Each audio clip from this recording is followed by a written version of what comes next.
in 2003, the European Commission recommended that every citizen between 50 and 75 should be screened for colorectal cancer. And at the moment, 8 countries do it well, which is through formal population screening, where you get invited formally, you're expected to attend, and you get a screening test. Other countries are doing it and insist that they're doing it properly. Well, actually, they're not, because it's much more offering it. And if you, as an individual, pick it up, good. And if you don't, then tough luck.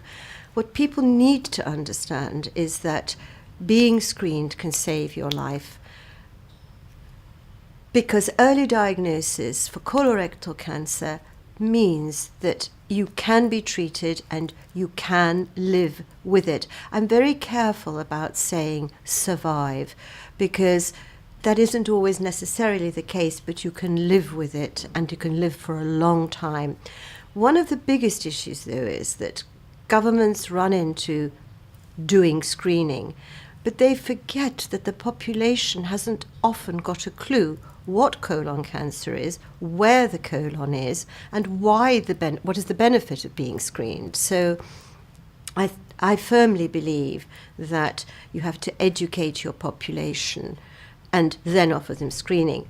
Clinicians disagree with me. They say, well, first thing we have to do is to get a good program in and get it all right and everything, and then we educate. Well, then it's already too late, because actually you have to move it forward. I do understand that you can't say you should be screened and then not offer a screening test, but that would be irresponsible. But if the screening is being established in a country, you can start educating your populations.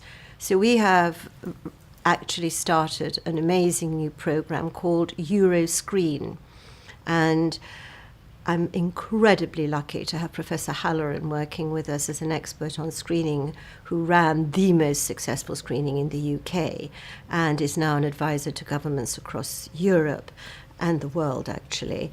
And he and I put our heads together, and we've created a task force of wonderful gastroenterologists and other clinicians to offer the services of this group to go into countries where screening has either stopped or for some reason or another hasn't started or isn't formal population screening, and try to help them move it forward without it costing them. So we try to raise the money from our end, and then we go into these countries and we help them. So EuroScreen is the big screening project that EuropaColon has undertaken, and I'm delighted to say that we have the support of the Commissioner, Vytenis Andriukaitis, who has, without being battered by me, volunteered to help us move this forward by talking to governments and encouraging them to work with us. So with all that support, clinical, government, what we're missing is the media now. So that's another big challenge, to get the media involved and to write about it. We've done it in the UK. You read about colorectal cancer now. When I first started working in the UK, I remember ringing one of our London newspapers and saying to the editor, I'd like to write about bowel cancer. And he said, I'm not writing about bleeding bottoms, and put the phone down. So look where we are now.